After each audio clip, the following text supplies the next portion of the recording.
How's it going, guys? My name is Rami, and welcome back to yet another episode of RQ's Garage. I am so grateful. This is my first video of over 1,000 subs. I can't thank you all, my viewers. The love and support that you've been giving me has been amazing. Thank you for sharing, for liking, for commenting. RQ's Garage has just been blowing up, and we're just moving straight to the moon. As you can tell, I am not in my normal garage setup today. We're gonna be going outside here in a little bit. I am clearly dressed in fall because happy fall! Weather's getting colder, I got frost in my car in the morning, and we are clearly amongst the days of winter. In today's video, we're gonna be talking about this OBDII product. I got this product sent to me from launch.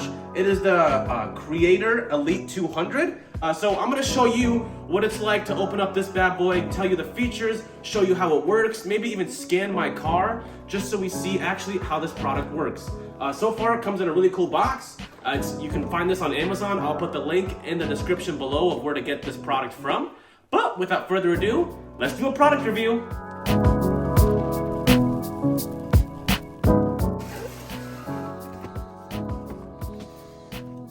So we have the Creator Elite 200. Comes in a nice big screen. We got 3 buttons on the product itself. OBDII, MAL, graphing, report, diagnostic trouble codes, diagnostic feedback, upgrade, and multilingual. That's kind of cool. Nothing on the sides, right? See the back here, some basic overview of the product. Got some parameters. It's an LCD monitor, 4 inches, 880 by 800 pixels. OBDII interface input voltage, it's a 9 volt or 18 volt. The storage temperature, we can do from 20 degrees Celsius to 70 degrees Celsius, so room temp is going to be the best for this bad boy, but it can go pretty low. Operating temp from 0 to 50 degrees Celsius. It's all in dimensions, I don't know, 160 millimeter by 88 millimeter by 25.5 millimeter, and it's less than 500 grams. I mean, it's pretty light. It's not that bad. So let's open this up.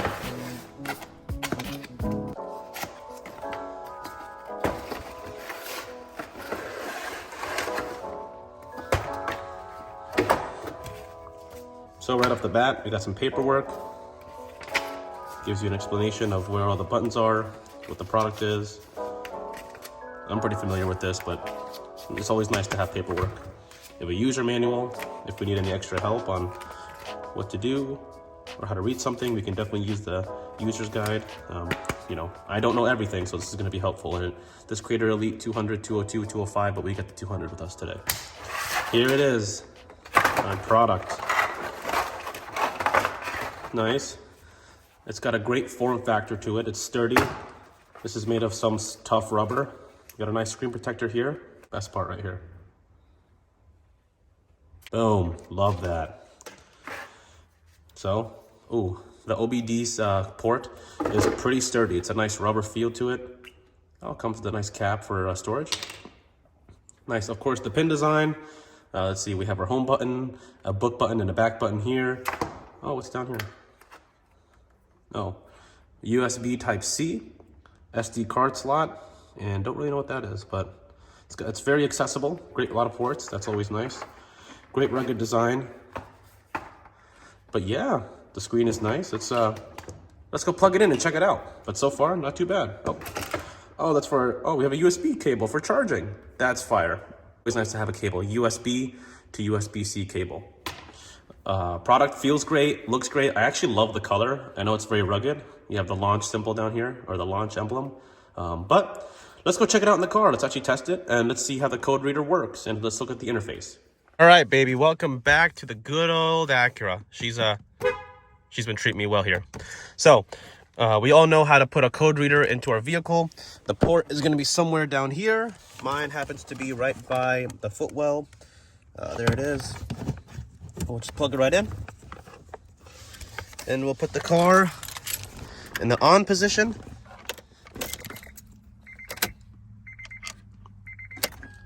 So we got all the electronics on. Right here, we can see our code reader turning on. So let's see how it's looking. Let's look at this interface. Launch, create, change. Okay. Oh, cool. All right, so we have So it's actually Wi-Fi accessible. It gives the date, November 6th at 1:30. It's actually very accurate, pretty cool. Okay. Scanning our VIN. Oh, wow. Cool. Okay. It knows my car. This is the first time I'm plugging this in, so it's pretty accurate so far. All right. We are in the US of A, baby.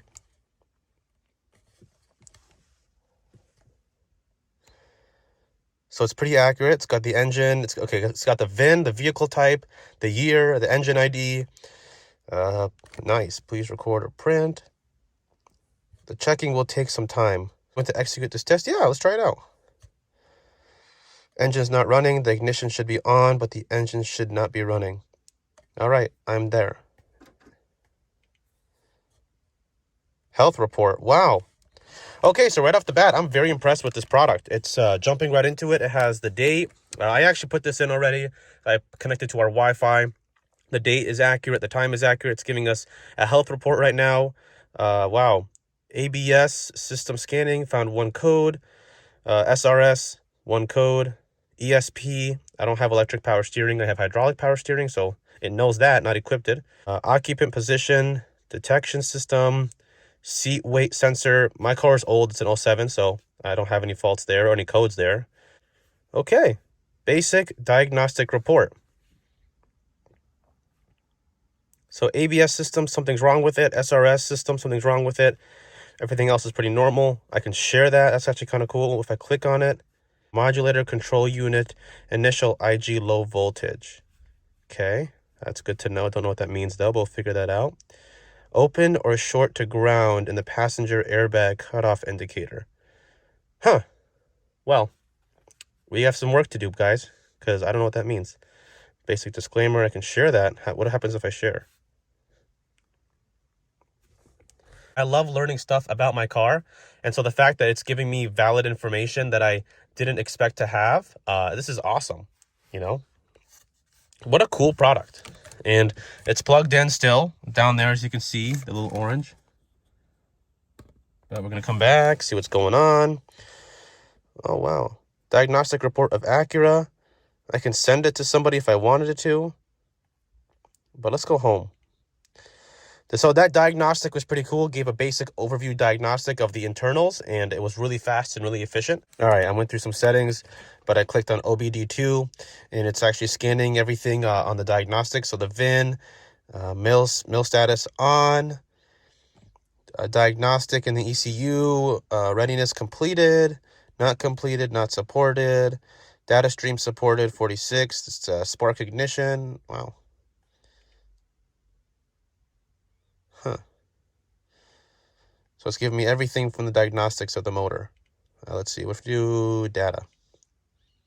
Diagnostic record, diagnostic report, the library, feedback, firmware fix.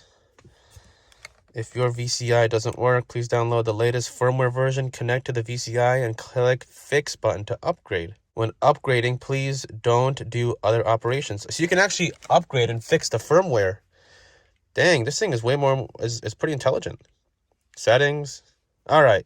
Oh, okay. So if you click on settings, you can go from metric to imperial, automatic detection on connection. Yep. Have brightness levels. It can get, you know, wow. Pretty cool. Pretty cool. It can get pretty dark, pretty bright. Sounds. I like keeping sounds. I know what I'm touching. Yep. I'm connected to my Wi-Fi, my time zone. So basic settings. But that diagnostic, that's pretty cool. Can check everything. And so this product is very, very cool. It has a great feel in my palm. It's, you know, a nice handheld device. You have diagnose, OBD2, you can reset, you can upgrade the system. Either on this device, you can upgrade and update the internal software, or you can upgrade the software in your vehicle. That's kind of cool. Data and your settings. And it's just got great feedback. I really like this device. I'm definitely going to recommend this to people who need basic information about their vehicle or want to learn more about what's going on with their vehicle if they have a check engine light. But man, I approve.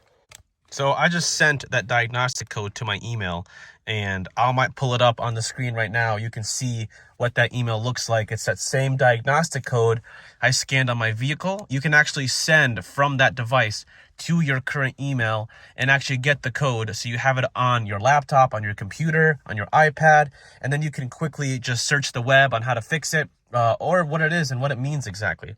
So that's pretty cool. That's a pretty cool feature, and I really enjoyed doing that. You know, I can see exactly what these codes mean. I can get that on my email, and I can save them there rather than constantly jump back into the car, plug this in, and keep, you know, scanning and scanning every time I need to know something. But I am a big fan of this device. 10 out of 10. Do you guys see this beautiful fall day right here? November 6th, you're probably seeing this a couple of days after. But I just love this beautiful weather. Not a single cloud in the sky. The sun is beautiful. The leaves are falling. They're changing. And it couldn't be any better. Well, I want to thank you so much for watching my video today. If you liked this video and it was helpful, hey, give it a thumbs up and consider subscribing to RQ's Garage, where we are the most profitable and most beautiful car community on YouTube. If you're in the market and you're looking for a vehicle scanner, please consider, looking at this product, because honestly, it is really good. I really liked all the different features it had, from diagnostics to OBD to knowing exactly what's wrong with my vehicle. This is going to be a great asset for my channel and for my personal life. And I just want to help everyone out and really solidify the purchases that you're buying, because if you are looking at buying this product, it's an investment, and I want to make sure you're getting the right one. Thank you so much for watching. I'm Rami. This is RQ's Garage, and we'll see you on the next one.